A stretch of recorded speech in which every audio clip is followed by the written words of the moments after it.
increase in your oil imports that have happened between 2021 and 2022. It's 9 times higher as of this month. You have been questioned in terms of that increased oil import from Russia, $95 a barrel for Russian oil, 119 approximately for Brent crude.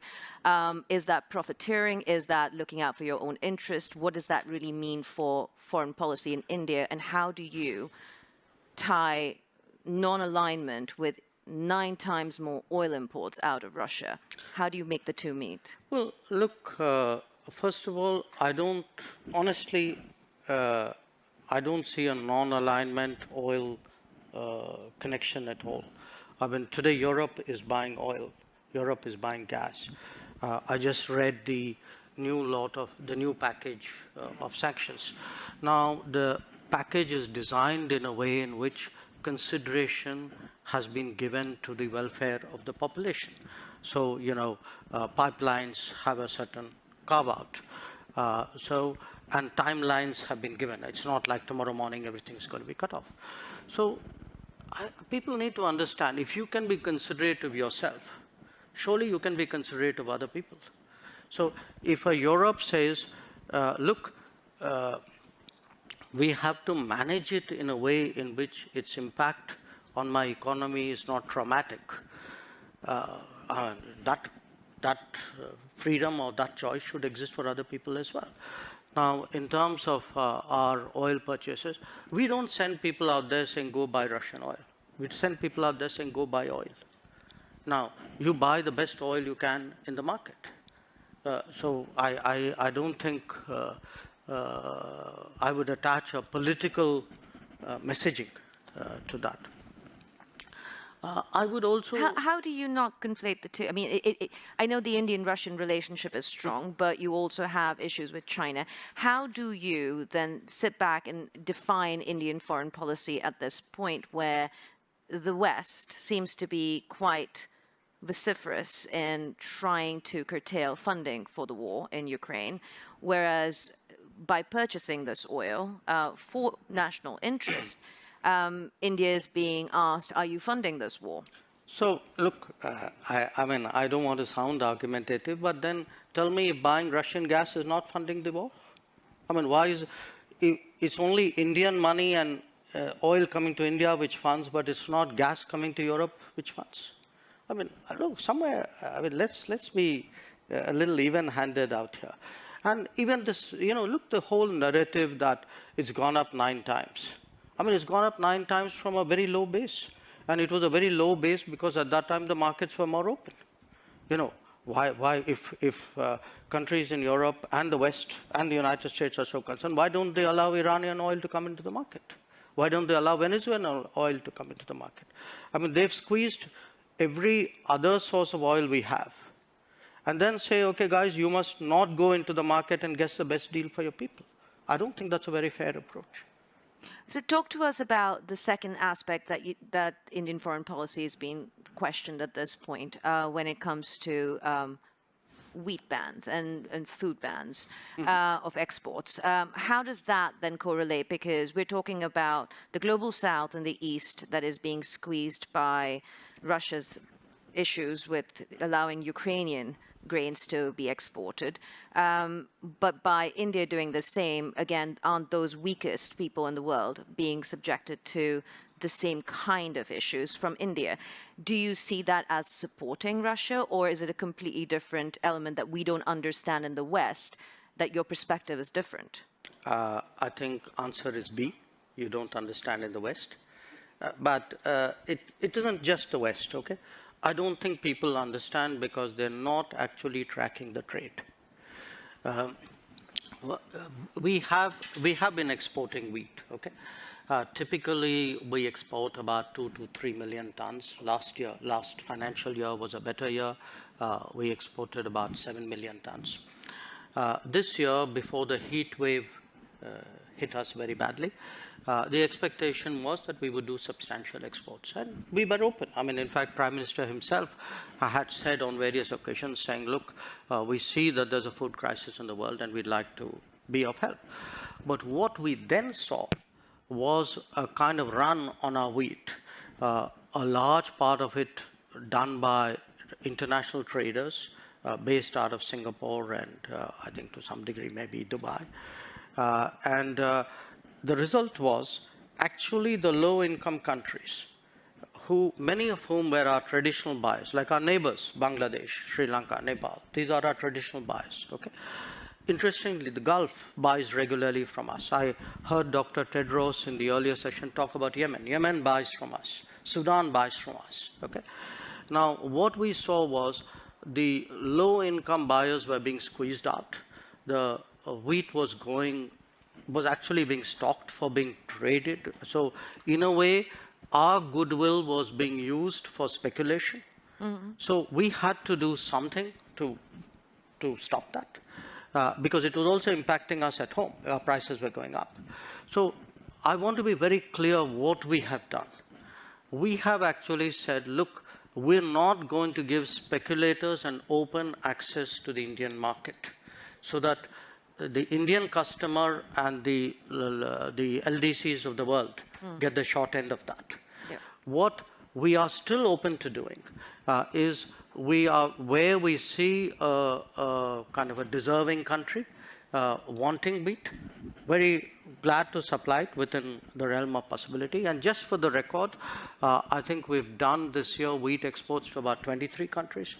The rate of export this year, if I were to take the same period as last year, my rough sense is it's about 4x. Okay. So actually, it's gone up. And I know in many cases, foreign ministers of some countries have called me up, and we have assured them that they would have access to our markets. So this is all about stopping and curtailing speculation at the end That's of the right. day. And preventing a diversion to high-income countries with a greater possibility to buy, because what we saw happen with the vaccines, we don't want to see happen with the wheat, which was the rich people got vaccinated and the poor were left to God and well, that brings up a question again from the audience now, and I would like to ask, I will come to you. I want to just do one question from the online audience, which kind of follows up on your point of diversions. This person's asking, according to the Wall Street Journal, India is becoming a key point for transshipment of Russian oil to bypass sanctions. How does that serve India's foreign policy interests? I don't know. Does whoever wrote that knows what transshipment means? Well, I mean, transshipment is when you get it. No, when you get it and you sell it to somebody else. I've not even heard of anybody in India thinking along those lines.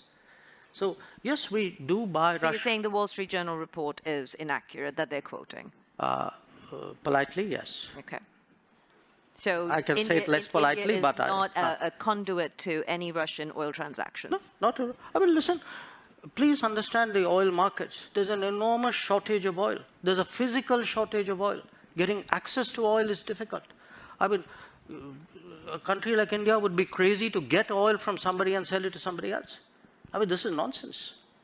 So that is your question answered, and the minister's on the record. Yes, please. If you could stand up, give us your name and a brief question. Konstantin Eggert, freelance journalist from Vilnius, Lithuania.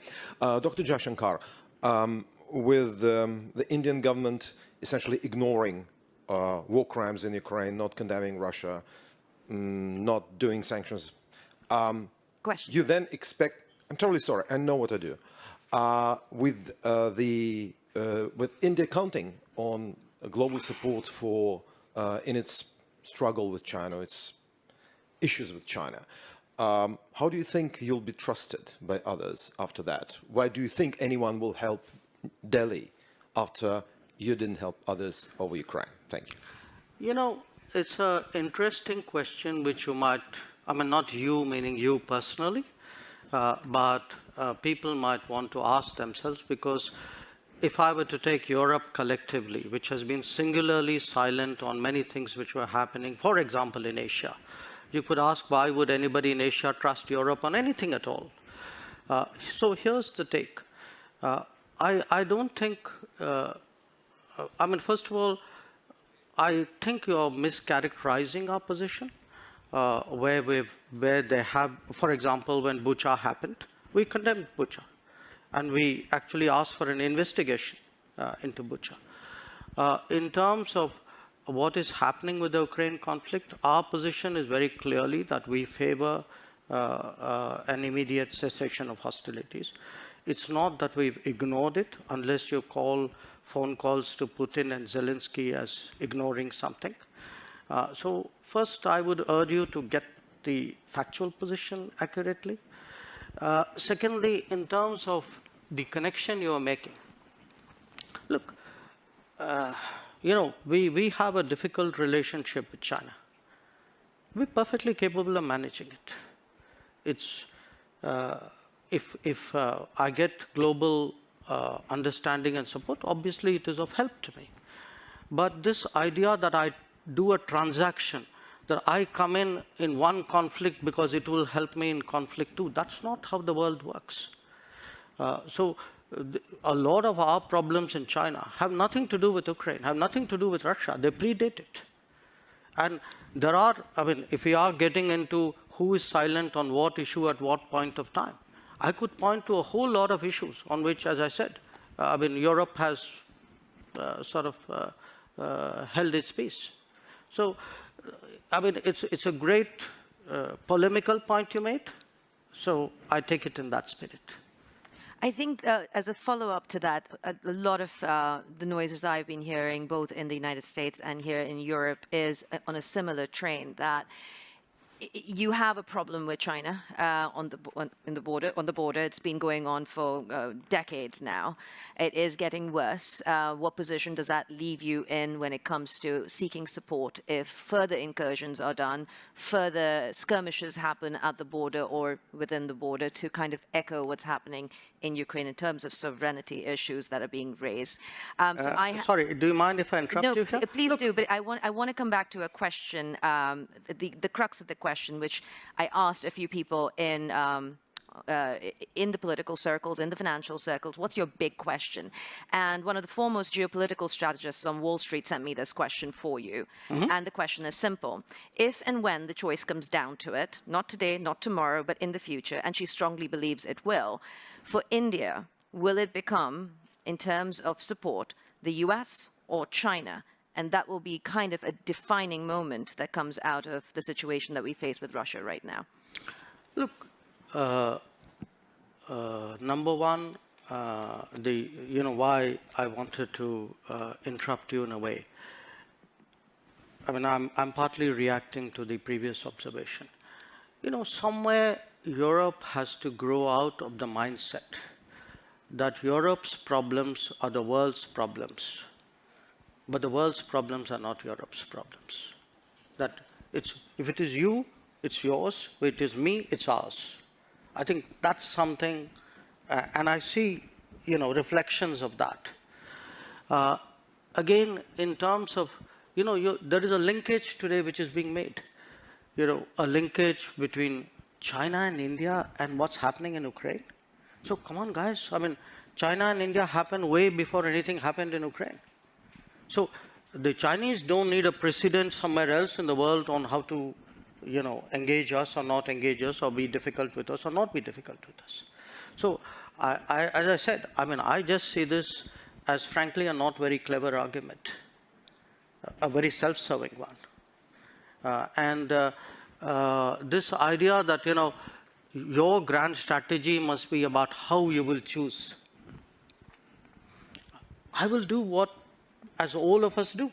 I will weigh the situation, everybody, after all, how do countries eventually make decisions? Mr. Jaishankar, there will always be two axes at this point. I think it's an understood, accepted fact that you have the West, US-led, you have China as the next potential axis. Where does India fit into this? But are you planning to not pick a side? No, I'm sorry. That is exactly where I disagree with you. This is the construct you are trying to impose on me, and I don't accept it. I don't think it's necessary for me to join this axis or not, and if I'm not joining this, I must be with the other one. I don't accept that. I think I'm 1/5 of the world's population. I am, today, the 5th or 6th largest economy in the world. I mean, forget the history, civilization bit, everybody knows that. But I think I'm entitled to have my own side. I'm entitled to weigh my own interests, make my own choices. And my choices will not be cynical and transactional, but they will be a balance of my values and my interests. There is no country in the world which disregards its interests. So, as a final question, because I know you have to go, and our time has been cut short And a little the bit by coffee your break staff. is coming, And the yes. coffee break is less important, but your staff is insisting you have meetings. As a final question, then, to leave us with this perspective, as you say, there is a whole part of the world that we are ignoring and the perspectives that we're ignoring. What will or what is India's position on the world stage? Because if you want to talk about 1/5 of the world's population, you cannot also sit on the fence when it comes to foreign policy matters. Non-alignment isn't plausible if you want to take your position on the world stage. What does it look like with 3 years of your government left, approximately? And what does Of this term. of 2 years, actually. Oh, but 2 years. yes. Thank you for the correction. Or even in the next decade or so. What is India's position? Sitting on the fence is not an option to be a world leader. Look, I don't think we're sitting on the fence. Just because I don't agree with you doesn't make me sitting on the fence. It means I'm sitting on my ground. And my ground is actually, what are the big challenges of the world? Okay? Big challenges of the world are climate change. I think I'm very critical to the solution. I can be an exemplar. I can be actually an arena for an enormous leapfrogging of green technologies. Look at terrorism. Look at the emergence of a world order. Look at security. Look at sustainable development goals. I mean, you take any and all of the big challenges of the world, some part of the answer either comes out of India, can be contributed to India. And again, I hate to say, it's a bit like a broken record, but look, a lot of things are happening outside Europe. We have, partly because of climate change, for a lot of humanitarian, natural disasters, humanitarian responses. In our part of the world today, a lot of people look to us to help out. The days when they expected Europe to come, which Europe did at the 2004 tsunami.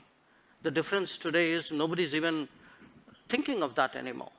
So the world is changing, new players are coming, new capabilities are coming, but a new agenda must come. The world cannot be that Eurocentric as it used to be in the past. And who will India